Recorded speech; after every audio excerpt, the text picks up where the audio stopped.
Coucou tout le monde, bienvenue sur Viens et suis-moi. Écoute et prête l'oreille, je suis Vaya Priyar et je suis très heureuse de pouvoir vous retrouver cette semaine pour une nouvelle étude de notre programme Viens et suis-moi basé sur le livre de Mormon. Et cette semaine, nous étudions les chapitres 20 à 25 du deuxième livre de Néphi. Nous avons commencé à étudier les paroles d'Ésaïe dans notre étude de la semaine dernière et, et cette semaine, nous voyons la continuité de ces écrits et de ces paroles d'Ésaïe. Les écrits d'Ésaïe contiennent d'importantes mises en garde, mais ils sont aussi une source d'espérance et de joie. Et c'est l'une des raisons pour lesquelles Néphi les a inclus dans ses annales. Il a dit, j'écris quelques-unes des paroles d'Ésaïe afin que tous ceux qui verront ces paroles élèvent leur cœur et se réjouissent.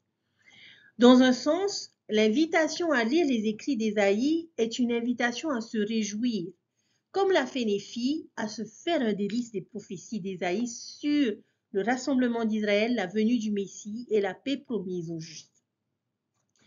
Réjouissons-nous de vivre à l'époque où, conformément avec ce qui a été prophétisé, le Seigneur a élevé une bannière pour les nations et a rassemblé les exilés d'Israël. Rassemblera les exilés d'Israël. Si nous avons soif de justice, puisons de l'eau avec joie aux sources du salut. En d'autres termes, réjouissons-nous dans le Christ. C'est le thème de notre semaine, se réjouir dans le Christ. Avant de commencer, j'aimerais passer en revue où nous en sommes jusqu'à présent. Ésaïe vivait à une époque où la maison d'Israël était menacée d'attaques militaires. Et une grande partie de son image et de son symbolisme reflète cette réalité. Il utilise ce contexte pour décrire et prophétiser l'attaque spirituelle que Lucifer a planifiée contre nous tous et contre le royaume de Dieu tout au long de l'histoire de la terre. Rappelons-nous qu'Ésaïe parle à la fois de son époque, de l'époque du Christ et de notre époque. Nous avons donc déjà parlé de l'attaque de Satan, de notre défense, de notre attaque, de nos refuges. Et cette semaine, nous allons poursuivre notre regard sur ce conflit en nous concentrant sur les gagnants, les perdants et les capitaines de ces deux côtés de cette guerre ou de cette bataille, de ce grand match. Alors, pour commencer, chers frères et sœurs, j'aimerais vous demander, j'aimerais que l'on puisse faire un petit exercice. Avez-vous déjà vécu l'expérience de voir votre équipe sportive remporter un grand championnat? Si c'est le cas, qu'avez-vous ressenti à la fin de ce match? En fait, peut-être que vous avez déjà fait partie d'une équipe, vous êtes joueur de cette équipe qui a remporté un grand championnat. C'est encore mieux, parce que cette leçon signifiera encore plus pour vous dans ce cas, parce que c'est l'esprit de la leçon. Nous allons parler des gagnants et des perdants aujourd'hui. Par conséquent, permettez-moi de vous présenter, je dirais, une situation hypothétique. Disons que c'est le début d'un match de championnat, un jeu qui compte et où les enjeux ne pourraient pas être plus élevés. Et curieusement, vous avez le choix de jouer pour l'équipe pour laquelle vous souhaitez jouer. Vous avez le choix. Vous choisissez votre équipe et vous êtes sur le point de faire votre choix. Mais par un étrange coup du sort, un de vos amis en qui vous avez entièrement confiance vous dit « J'ai voyagé dans le temps, je viens du futur et j'ai vu comment ce match va se terminer. Cette équipe est celle qui va gagner. Le résultat est assuré. » Alors ma question à chacun d'entre vous, si vous saviez quelle équipe allait gagner, laquelle choisiriez-vous? On peut regarder les choses autrement. Disons qu'il y a une guerre et vous pouvez choisir pour quel camp vous vous battez. Et encore une fois, quelqu'un du futur vient vous avertir et vous dit quel camp va gagner. Pour quel camp choisiriez-vous de vous battre? Le choix me semble plus qu'évident. J'imagine que la plupart d'entre nous voudront choisir le camp gagnant de tout conflit ou de tout match. Personne n'aime perdre. Gagner est tellement plus agréable. Eh bien, j'aimerais que nous gardions ces situations à l'esprit pendant que nous étudions aujourd'hui parce que c'est exactement la situation dans laquelle nous nous trouvons ici en ces derniers jours. Il y a une guerre en cours en ce moment. La guerre entre le bien et le mal, le match entre l'équipe de Sion et l'équipe de Babylone. Et comme Léhi nous l'a enseigné dans 2 Néphi chapitre 2, nous sommes libres de choisir la liberté et la vie éternelle par l'intermédiaire du grand médiateur de tous les hommes, ou de choisir la captivité et la mort selon la captivité et la puissance du diable. Et Dieu nous a envoyé des prophètes, anciens et modernes, qui ont eu l'occasion de voyager à travers le temps, pour ainsi dire, mais de voir en tant que voyant l'avenir. Et quel est le message qu'ils apportent? Nous savons que cette guerre, nous savons comment cette guerre va se terminer. Nous savons qui va gagner et qui va perdre cette bataille. La question est, les croyons-nous? Faisons-nous confiance à leur vision et à leurs conseils? Et sommes-nous prêts à choisir l'équipe gagnante ou l'armée gagnante prophétisée? Nous allons aborder notre leçon avec tout cela à l'esprit. Et j'ai décidé que nous allions faire cela un peu dans le contraire des chapitres, c'est-à-dire que nous allons commencer par parler des perdants, alors que les chapitres d'Ésaïe font exactement le contraire. Ils commencent par les gagnants et terminent par les perdants, mais je préfère terminer sur une note positive plutôt que sur une note négative. Donc nous allons commencer par regarder les perdants, l'équipe perdante. Quel est le sort de l'équipe de Babylone et le sort de son capitaine? Alors nous découvrons en lisant les chapitres que les regards hautains de l'homme seront abaissés, que l'orgueil des hommes sera humilié. Et je peux souligner que tout au long des versets, nous voyons exemple après exemple des choses hautes, coupées ou abaissées. Et c'est plutôt symbolique. C'est pour cela qu'Ésaïe mentionne les cèdres du Liban, les chênes de Basan, les grands arbres, les hautes montagnes, les collines, les hautes tours, les murailles, les navires de mer aux grands mâts. Chacun est courbé, humilié ou abaissé. Et c'est ce que le Seigneur fera aux orgueilleux. Leur fierté sera renversée. Et j'aimerais faire une petite parenthèse. Le président Benson a qualifié l'orgueil de péché universel. Il a dit que l'orgueil est un péché parce qu'il engendre la haine ou l'hostilité et nous oppose à Dieu et à nos semblables. À la base, l'orgueil est un péché de comparaison parce que bien que l'on commence habituellement par dire « regarde comme je suis merveilleux » ou « comme ce que je fais est magnifique », il semble toujours que l'on termine par dire « par conséquent, je suis meilleur que toi ». L'orgueil, chers frères et sœurs, est un cancer mortel. C'est un péché qui ouvre la porte à quantité d'autres faiblesses humaines. En fait, on pourrait dire que tout autre péché est essentiellement une manifestation d'orgueil. Il est pratiquement impossible d'être élevé dans l'orgueil si notre cœur est rempli de charité. Nul ne peut apporter son aide à cette œuvre s'il n'est humble et plein d'amour. ABC. Lorsque nous regardons le monde qui nous entoure à travers les lentilles de l'amour pur du Christ, chers frères et sœurs, nous commençons à comprendre l'humilité.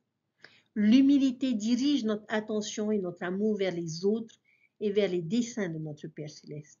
L'orgueil a l'effet inverse. Il tire son énergie et sa force des puits profonds de l'égoïsme. Dès que nous cessons d'être obsédés par nous-mêmes et que nous nous perdons dans le service, notre orgueil diminue et commence à mourir. Donc, l'équipe perdante, prenons garde à l'orgueil. Nous découvrons que l'homme jettera ses idoles d'argent et ses idoles d'or qu'il s'est faites pour les adorer aux rats et aux chauves-souris. Pourquoi Ésaïe choisirait-il ces deux créatures particulières par rapport aux idoles? Qu'ont-ils tous les deux en commun? Ils sont tous les deux aveugles. Ils n'ont aucune vision. Ce ne sont que des idoles, des créatures stupides, tout comme nos idoles modernes. Des choses comme l'argent, la luxure, le succès, la popularité, l'image et le matérialisme. Aveugles. Ils n'offrent pas de récompense réelle ou substantielle.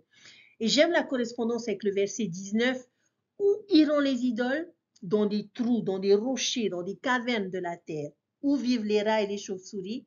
Dans des trous et dans des grottes, des lieux d'obscurité, où il n'y a pas de lumière. Et c'est une bonne description des idoles de Satan. Et la majesté de la gloire les frappera. Au chapitre 23, Ésaïe va prophétiser la chute historique de Babylone. Mais il va utiliser cela comme métaphore de la chute du monde ou du royaume de Satan. La ville de Babylone, dans une grande partie des Écritures, symbolise le monde. La destruction de Babylone est un type de la destruction lors de la seconde venue. Ce sera un jour de colère et de vengeance. Babylone tombera pour toujours. Alors, à quoi ressemblera cette journée? Eh bien, les versets nous disent « Hurlez, car le jour du Seigneur est proche. Cela viendra comme une destruction du Dieu Tout-Puissant. » Que va-t-il faire? Il va punir le monde. Et Babylone, la gloire des royaumes, la beauté de l'excellence des Chaldéens, sera comme lorsque Dieu renversa Sodome et Gomorrhe. Ils seront effrayés, les douleurs et les chagrins les saisiront, car je vais détruire rapidement. C'est ce que nous disent les chapitres et les versets de cette semaine. Il détruira les pécheurs. Toutes les mains seront faibles et le cœur de chaque homme fondra. Tous ceux qui seront fiers seront abaissés. Les étoiles du ciel et les constellations ne donneront pas leur lumière. Lorsque nous regardons toute cette liste, chers frères et sœurs, ce n'est pas une jolie image, n'est-ce pas? Considérons simplement quelques-uns des mots qu'Ésaïe utilise. Humilié, détruit, effrayé, percé, puni, renversé. Je ne sais pas vraiment dans quelle mesure nous devrions prendre cela au pied de la lettre, mais le message, je pense, est clair.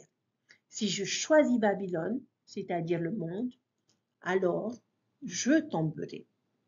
Et historiquement parlant, c'est ce qui est arrivé à la Babylone littérale.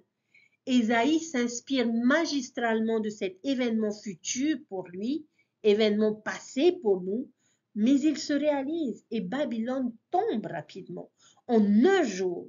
C'était une ville dont personne ne pensait qu'elle pourrait un jour tomber. Babylone était immense, l'empire le plus puissant que l'on ait jamais connu jusqu'à cette époque. On rapporte que les murs de la ville elle-même étaient si épais et si grands qu'un char à 4 chevaux pouvait les longer. C'est peut-être une exagération historique, mais la ville était considérée comme imprenable. C'était la ville qui abritait les célèbres jardins suspendus de Babylone, l'une des 7 anciennes merveilles du monde. C'était une ville qui était très matérialiste, riche, fière et puissante.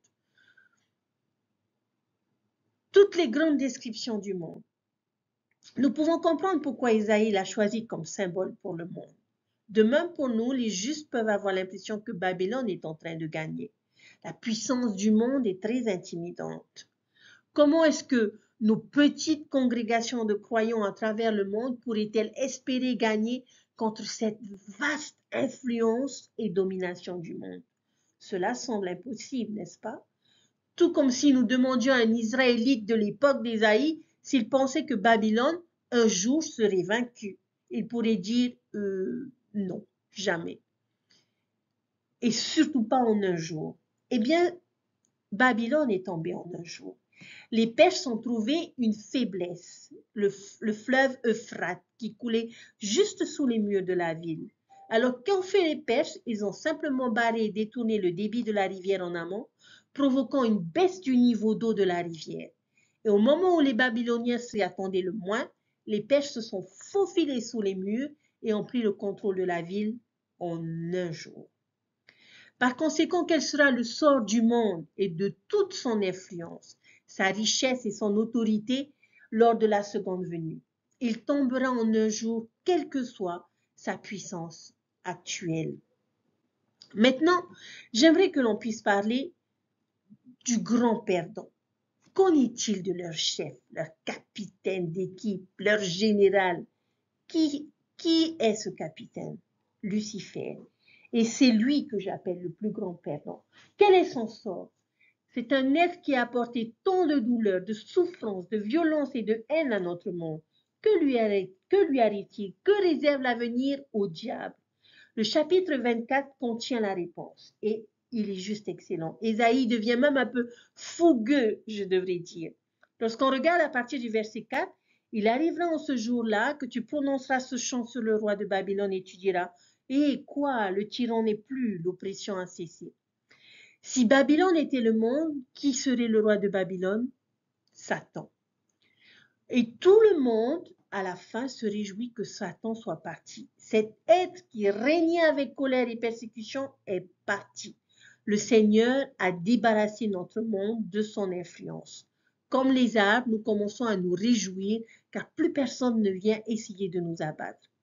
Et donc, nous nous réjouissons. Et Qu'arrive-t-il à Lucifer? Alors, Satan est envoyé en enfer. Et qui est là pour le saluer, pour l'accueillir? Tous les mauvais dirigeants de l'histoire. C'est ce que les versets, c'est ce qu'Isaïe nous enseigne. Les principaux de la terre. Alors, qui imaginez-vous être là que je nommerai pas? Tous les mauvais dirigeants auxquels vous pouvez penser. Mais ils font tous la queue pour accueillir Satan en enfer. Mais est-ce qu'ils sont amicaux et sympathiques avec lui, leur chef? Bien sûr que non. Verset 10. Tous prennent la parole pour te dire, toi aussi tu es sans force comme nous, tu es devenu semblable à nous. Pauvre Satan, tu ne pouvais pas non plus conserver ton royaume, tu as perdu le pouvoir tout comme nous. Verset 11.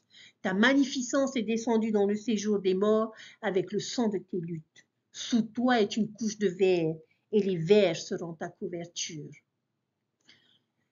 Il n'y a pas de fête pour l'accueillir ou pour célébrer son existence. Au lieu d'un tapis rouge, on lui déroule un tapis de verre.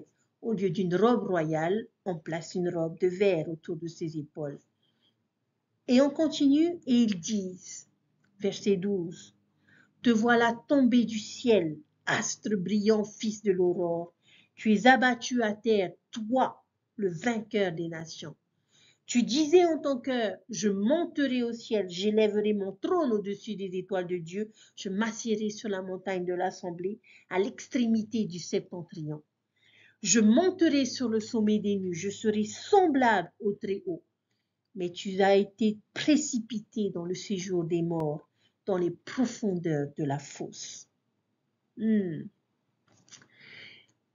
À quelle partie du plan du salut Ésaïe fait-il référence ici? Il s'agit bien sûr d'une référence au monde prémortel. Satan avait des aspirations si élevées, il était rempli d'orgueil et réclamait le trône de Dieu. Mais au lieu d'un trône, il héritera d'un gouffre, et au lieu du paradis, de l'enfer. Ce que j'ai toujours trouvé intéressant. Le désir de Satan était d'être comme Dieu. Donne-moi ton trône et ta gloire. Je veux avoir ton pouvoir. Et devinez ce que Lucifer aura finalement reçu s'il avait décidé de ne pas se rebeller et de suivre le plan de Dieu. Exactement ce qu'il voulait. Il aurait reçu l'opportunité de devenir comme Dieu. Et c'est le destin des justes de toute l'humanité. Mais les actions de Satan, c'est je veux ce que je veux maintenant. Je ne veux pas travailler, je ne veux pas faire d'efforts, je ne veux pas faire de sacrifices et de lutte. Je veux juste les bonnes choses et les bénédictions sans effort. La plupart des tentations de Satan sont de ce même genre. Il nous tente de faire de même. Vous pouvez avoir de l'argent sans travailler, aller jouer au volley. Vous pouvez avoir du plaisir sexuel sans engagement, alors forniquez. Vous pouvez avoir une bonne note sans étudier, alors triche. Vous pouvez commettre le péché, mais n'en subir aucune conséquence, alors mens sur ce que tu as fait. C'est ainsi que fonctionne Satan. Eh bien maintenant, il sera le destinataire de cette équation. Finalement, les conséquences nous rattraperont et elles le feront pour lui à ce stade. Alors maintenant, nous obtenons ce verdict cinglant. Que diront les gens lorsqu'ils verront enfin Satan tel qu'il est réellement? Verset 16. Ceux qui te voient fixent sur toi leur regard. Ils te considèrent attentivement et disent, est-ce là cet homme qui faisait trembler la terre et qui ébranlait les royaumes? Qui réduisait le monde en désert, qui ravageait les villes et ne relâchait point ses prisonniers?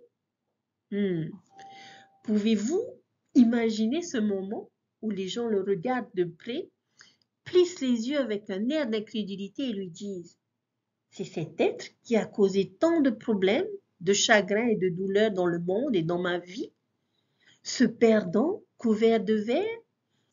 Comment ai-je pu tomber dans le piège de ces tours?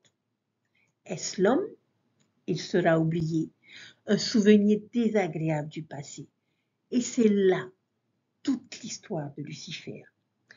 Dans Doctrine section 1, verset 16, le Seigneur a dit, « Il ne recherche pas le Seigneur pour établir sa justice, mais chacun suit sa propre voie et selon l'image de son propre Dieu, dont l'image est à la ressemblance du monde. » Trop de personnes dans le monde en sont venues à ressembler à la Babylone d'autrefois, en suivant leur propre voie, en suivant un Dieu dont l'image est à la ressemblance du monde.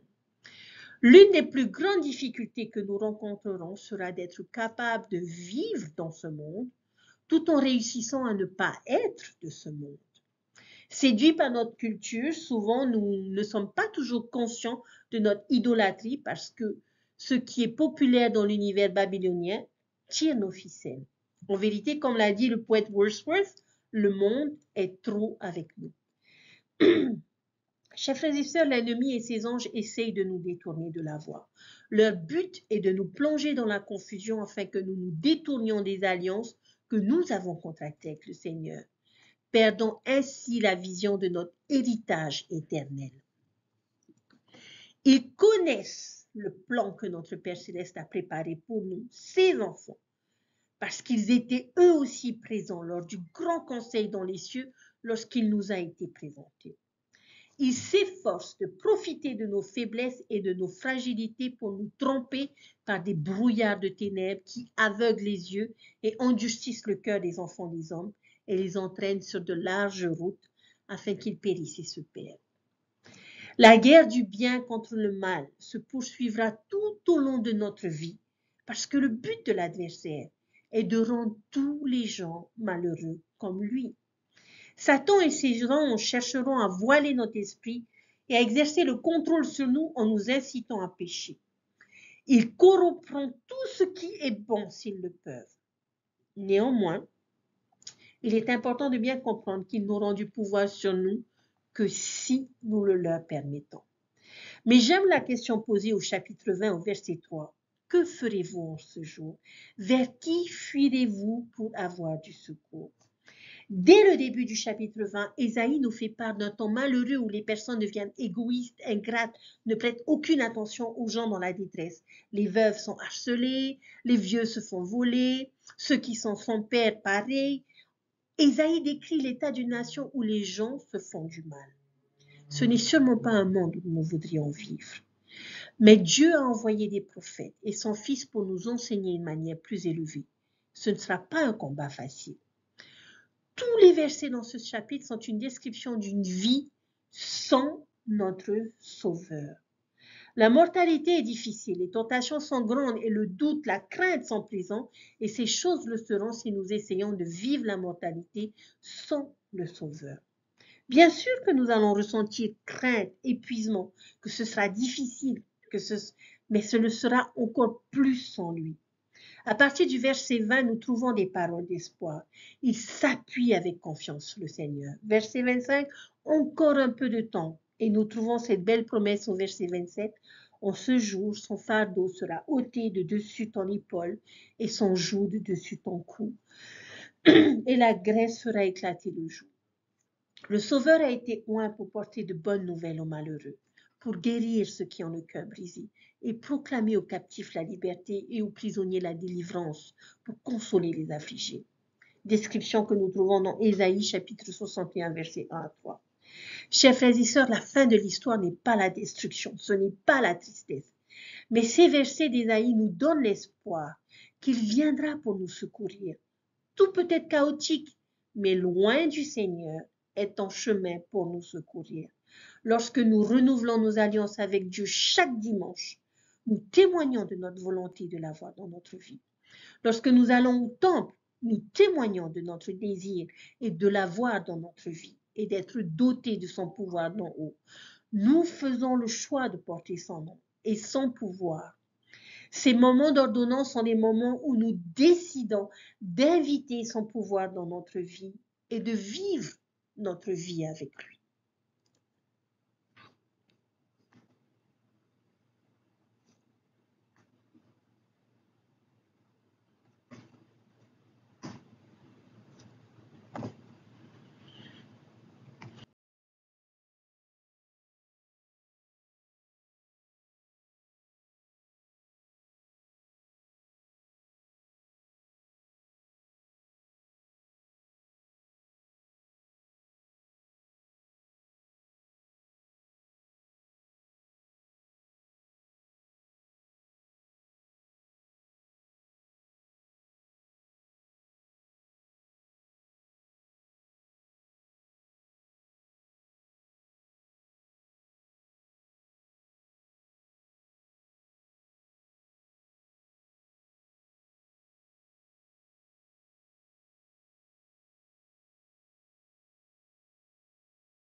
Pourquoi voudrais-je le choisir comme capitaine de mon équipe?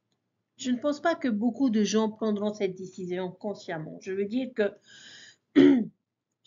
qui choisit consciemment l'adversaire comme leader? Mais c'est son équipe qui nous trompe parfois. C'est Babylone qui appelle souvent avec ses séductions, avec sa richesse, sa fierté, son matérialisme, sa sensualité et son apparente puissance. Mais ne nous y trompons pas. Babylone tombera avec son roi. Ne choisissez pas l'équipe perdante. Voyons à présent la deuxième équipe, c'est-à-dire l'équipe gagnante et son capitaine. Nous allons passer le reste de notre temps sur le positif. Alors, jetons un coup d'œil à cette alternative. Si Satan est le plus grand perdant, qui pensez-vous qui sera le plus grand gagnant? L'autre capitaine d'équipe que nous pouvons choisir? Jésus-Christ, bien sûr. Il est le plus grand gagnant. Et Ésaïe a beaucoup à dire à son sujet. Rappelez-vous ce que Néphi nous a dit. L'un des objectifs d'Ésaïe est de nous persuader davantage de croire au Christ. Eh bien, quels sont les titres du Christ? Ses surnoms pour ainsi dire. Nous en trouvons une liste dans 2 Néphi chapitre 19, verset 6. Pourquoi est-il connu? Nous l'avons vu la semaine dernière. Car un enfant nous est donné, un fils nous est donné, et le gouvernement sera sur son épaule et son nom sera appelé merveilleux, conseiller, Dieu puissant, Père éternel, prince de la paix. Pour nous aider à comprendre la signification de certains de ces titres, il y a une citation de Elder Jeffrey R. Holland. Il a dit « Le fait que le gouvernement repose finalement sur les épaules de Jésus-Christ affirme ce que le monde entier reconnaîtra un jour, qu'il est le Seigneur des seigneurs et le Roi des rois, et qu'il gouvernera un jour la terre et son Église en personne. En tant qu'admirable conseiller, il sera notre médiateur, notre intercesseur, défendant notre cause devant les cours du ciel. En tant que Dieu puissant, cela exprime quelque chose de la puissance de Dieu, de sa force, de sa toute-puissance et de son influence invincible.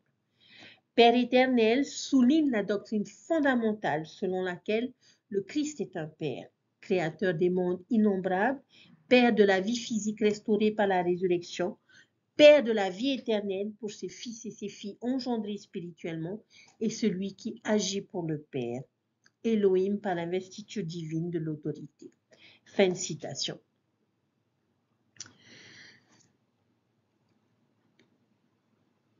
Lorsqu'on regarde ces différents titres, nous voyons que ce sont de superbes titres. Admirable, conseiller, Dieu puissant, Père éternel, prince de la paix. Lequel d'entre eux préférez-vous et pourquoi?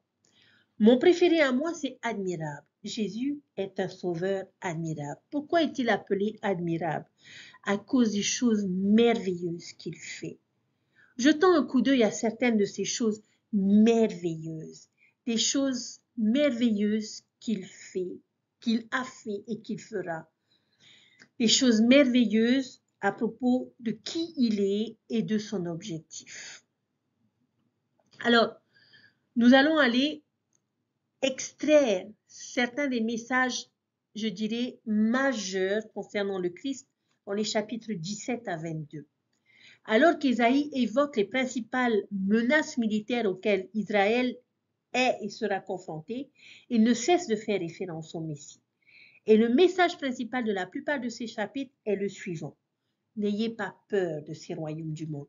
Choisissez Dieu, choisissez le futur Messie. Regardez vers lui, choisissez la justice et vous n'avez pas à vous soucier de ses puissances. De la confédération de Syrie et d'Éphraïm à l'Assyrie et à Babylone, ils tomberont tous et s'effondreront. Mais le royaume de Dieu et son roi régneront pour toujours. Alors, qu'apprenons-nous sur Jésus dans les versets, de notre étude? Nous apprenons que sa naissance est miraculeuse, qu'il naîtra d'une vierge et qu'il aura une origine divine. Son nom s'appellera Emmanuel, ce qui signifie Dieu avec nous. J'aime beaucoup ce nom pour Jésus.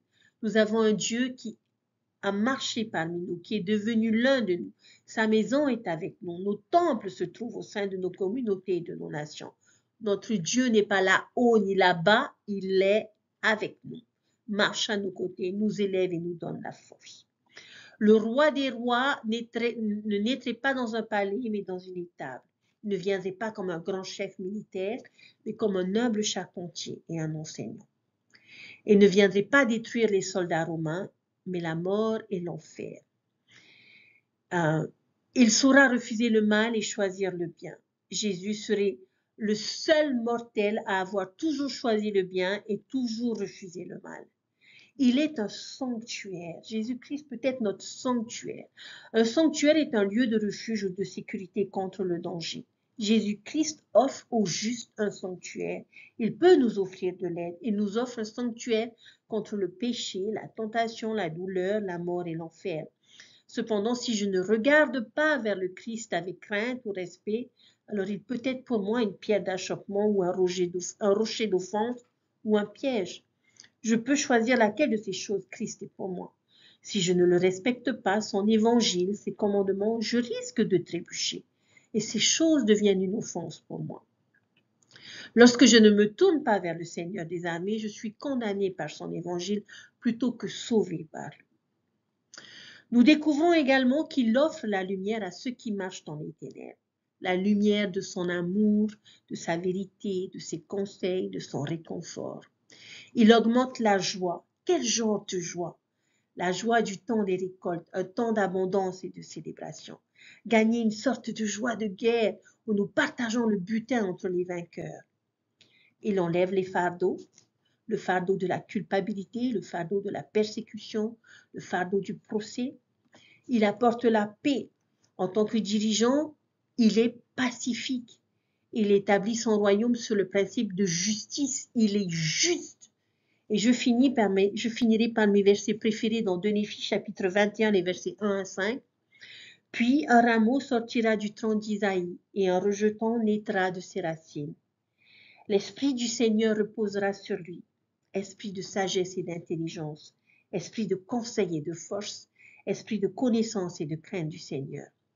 Il respirera la crainte du Seigneur, il ne jugera point sur l'apparence, il ne prononcera point sur un oui-dire, mais il jugera les pauvres avec équité et il prononcera avec droiture sur les malheureux de la terre. Il frappera la terre de sa parole comme d'une verge et du souffle de ses lèvres, il fera mourir le méchant. La justice sera la ceinture de ses flancs et la fidélité la ceinture de ses reins. Un rejeton naîtra. C'est une image d'espoir, chers frères et sœurs, parce que nous pourrions penser que tout est fini, que tout est dispersé, mais non, il y a une nouvelle vie qui naît. Et cette nouvelle vie fait référence au Christ et à tout ce qu'il peut accomplir. Une nouvelle vie peut commencer grâce à lui. Le verset 2 nous donne la liste des attributs et qualités du Sauveur. Il sait ce qu'il fait. Il est un Dieu de sagesse et d'intelligence. Dans un certain sens, il nous dit « Je sais tout, je te comprends aussi ». Et on ressent de la compassion dans ses attributs.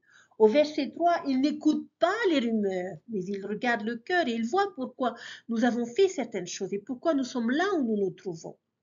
Verset 4, il sera juste avec tout le monde et il aura juste à murmurer et tout disparaîtra. Et verset 5, nous voyons qu'il est toujours prêt à œuvrer dans notre vie avec fidélité et justice. Nous comprenons sa fidélité dans notre relation avec lui. Il aura l'Esprit du Seigneur avec lui. Il est sage, il comprend, il est prêt à nous conseiller. Il est intelligent et respectueux envers Dieu le Père. Encore une fois, compréhension et respect. Il sera notre juge. Quel genre de juge? Il ne jugera pas par l'apparence extérieure, mais par le cœur. Il jugera les méchants avec justice, douceur, mais justice. Maintenant, je ne sais pas pour vous, mais c'est le genre d'être que je voudrais qu'il me juge. Il ne dirigera pas par l'intimidation et la peur, mais par la justice et la foi. Si l'on regarde cette liste, chers frères et sœurs, c'est assez impressionnant, n'est-ce pas? Rappelez-vous maintenant ce que nous avons appris sur Satan, le roi de Babylone. Un être orgueilleux qui ne pensait qu'à lui-même, qui ne se souciait pas de son peuple ni de ceux qui ont choisi de le suivre, qui descendra aux enfers pour être couvert de verre et oublié. Lequel des deux, capitaines d'équipe ou généraux de guerre, voudriez-vous suivre? À qui feriez-vous confiance? Pour qui seriez-vous prêt à vous battre?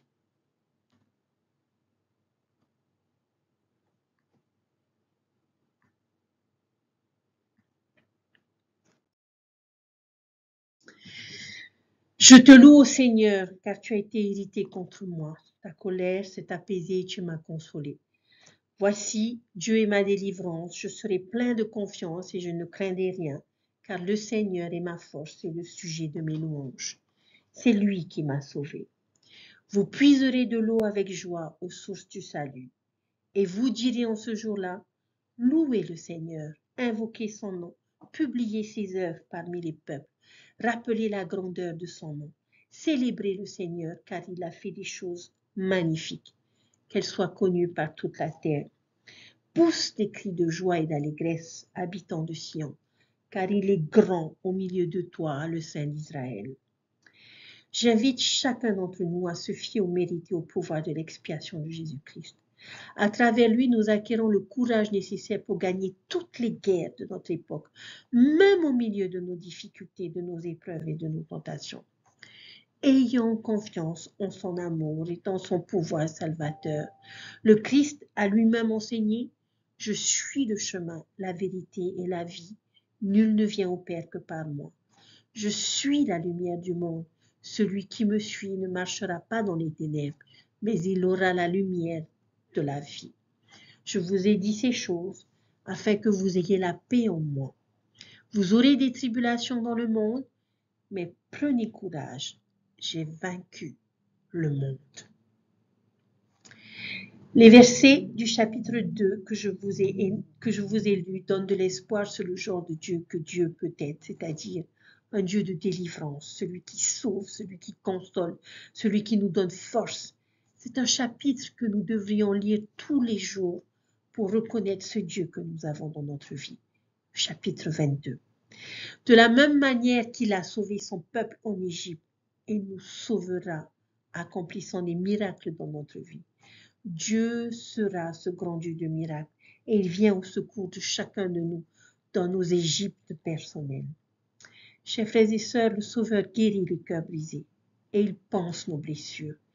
Quelles que soient nos difficultés, où que nous vivions sur la terre, notre appartenance fidèle à l'Église de Jésus-Christ des Saints des derniers jours et les pouvoirs divins de l'Évangile de Jésus-Christ nous aideront à persévérer joyeusement jusqu'à la fin. J'aimerais vous quitter, chers frères et sœurs, avec une vidéo qui témoigne de notre Sauveur Jésus-Christ que l'on appelle admirable, conseiller, Dieu Tout-Puissant et Prince de la paix. Puissiez-vous cette semaine vous tourner vers lui et ressentir tout l'amour qu'il a pour chacun d'entre nous.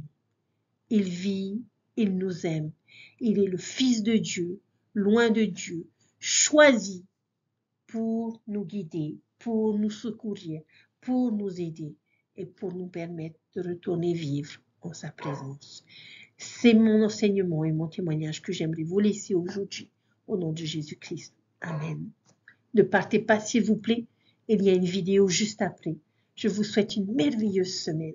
Faites-vous un délice des paroles d'Ésaïe et surtout, trouvez en chacune de ces paroles à mieux connaître notre Sauveur Jésus-Christ.